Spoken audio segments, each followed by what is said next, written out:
वेद ज्ञान चैनल में आपका स्वागत है। आज हम आपको सुनाने जा रहे हैं शिव महापुराण की वो दिव्य, रहस्यमयी और आत्मा को जागृत कर देने वाली संपूर्ण कथा, जो न केवल एक पवित्र ग्रंथ है, बल्कि मानव जीवन के लिए मार्गदर्शन करने वाला सनातन दर्शन भी है। शिव महापुराण हमें ये समझाता है कि ये सृष्टि केवल दिखाई देने वाला संसार नहीं, बल्कि चेतना, ऊर्जा और समय के गहरे रहस्यों से जुड़ी हुई है।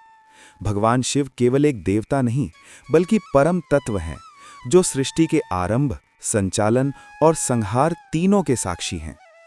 शिव महापुराण के अनुसार जब कुछ भी नहीं था, न आकाश, न पृथ्वी, न दिशा, न काल और न ही प्रकाश तथा अंधकार का कोई भेद था, तब केवल एक ही तत्व विद्यमान था। वही तत्व शिव कहलाया। शिव निराकार, निर्गुण, नित्य और अनंत हैं। उन्हीं से ब्रह्मा, विष्णु और रुद्र का प्राकट्य हुआ। शिव स्वयं सृष्टि के कर्ता नहीं, बल्कि उस चेतना के स्रोत हैं जिससे सृष्टि का निर्माण होता है। वे न जन्म लेते हैं, न मरते हैं, वे केवल लीला करते हैं। एक समय की बात है जब ब्रह्मा और विष्णु के मध्य ये विवाद उत्पन्न हो गया कि इस सृष्टि में सर्वश्रेष्ठ कौन है। तभी उनके सामने एक अद्भुत और अनंत प्रकाश स्तंभ प्रकट हुआ, जिसे ज्योतिर्लिंग कहा गया। उसका न कोई आदि था, न अंत। ब्रह्मा हंस का रूप धारण कर ऊपर की ओर उड़ गए और विष्णु वराह का रूप लेकर नीचे की ओर गए। सहस्रों वर्षों तक खोजने पर भी वे उसका छोर न पा सके।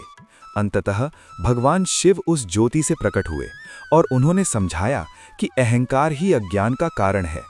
यही शिव की सर्वोच्च सत्ता का प्रतीक है। शिव महापुराण में दक्ष प्रजापति और माता सती की कथा अत्यंत मार्मिक है।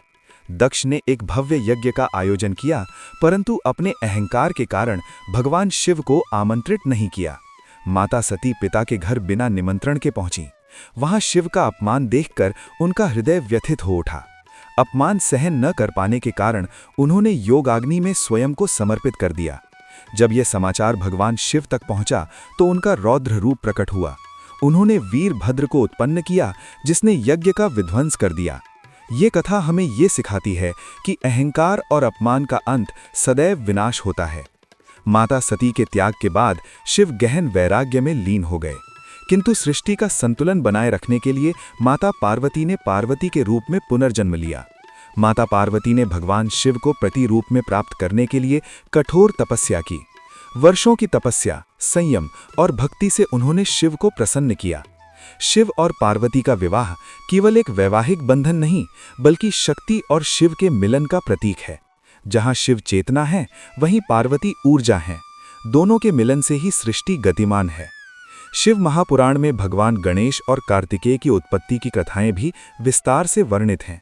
माता पार्वती ने अपने शरीर के उपटन से गणेश का निर्माण किया और उन्हें द्वारपाल बनाया। अनजाने में भगवान शिव ने गणेश का सिर काट दिया, किंतु माता पार्वती के विलाप से व्यथित होकर उन्होंने हाथी का सिर लगाकर गणेश को पुनर्जीवित किया। तभी से गणेश विघ्नहर्ता कहलाए। ये कथा हमें ये सिखाती है कि भूल चाहे कितनी भी बड़ी क्यों न हो, प्रेम और करुणा से उसका समाधान संभव है। कार्तिकेय को देवताओं का सेनापति बनाया गया। उन्होंने तारकासुर जैसे शक्तिशाली असुर का वध कर देवताओं को भयमुक्त किया। शिव महापुराण में ये संदेश मिलता है कि जब अधर्म बढ़ता है, तब शिव शक्ति किसी न किसी रूप में प्रकट होती है। समुद्र मंथन की कथा में शिव की करुणा का अद्भुत उदाहरण मिलता है। जब मंथन से हलाहल विष उत्पन्न हुआ और सृष्टि के नाश का संकट आ गया, तब भगवान शिव ने वो विष अपने कंठ में धारण कर लिया। उसी कारण वे नीलकंठ कहलाए। शिव ने स्वयं कष्ट सहकर संसार को बचाया। ये त्याग और परोपकार की सर्वोच्च भावना को दर्शाता है। गंगा के अवतरण की कथा भी शिव महापुराण में अत्यंत महत्वपूर्ण है।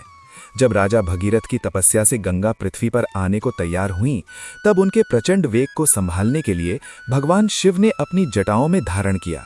यदि शिव ऐसा न करते तो पृथ्वी विनष्ट हो जाती। ये कथा संतुलन, संयम और जिम्मेदारी का संदेश देती है। शिव महापुराण में भस्म, रुद्राक्ष और बेलपत्र का विशेष महत्व बताया गया है। भस्म वैराग्य का प्रतीक है, रुद्राक्ष साधना का और बेलपत्र समर्पण का। शिव को आडंबर नहीं, सच्ची भक्ति प्रिय है। एक लोटा जल और शुद्ध मन से की गई पूजा उन्हें शीघ्र प्रसन्न कर देती है। भगवान शिव को महाकाल कहा गया है, क्योंकि वे समय के भी स्वामी हैं। वे संहारक हैं, किंतु उनका संहार नकारात्मक नहीं बल्कि नवसृजन का द्वार है। शिव महापुराण हमें ये सिखाता है कि मनुष्य जब अपने भीतर के अहंकार, क्रोध, लोभ और मोह का त्याग कर देता है, तब वो स्वयं शिव तत्व को प्राप्त कर सकता है। शिव बाहर नहीं, हमारे भीतर निवास करते हैं। उन्हें पाने के लिए बाहरी नहीं बल्कि आंतरिक यात्रा आवश्यक है। अंत में शिव महापुराण हमें यही सिखाता है कि सच्चा सुख भोग में नहीं बल्कि वैराग्य और संतुलन में है। जो शिव को समझ लेता है वो जीवन के हर दुख से मुक्त हो जाता है। इसी दिव्य संदेश के साथ हम इस कथा को विराम देते हैं। इस पावन कथा को अधिक से अधिक लोगों तक पहुंचाइए और शिव तत्व को अपने जीवन में उतारिए। हर हर महादेव।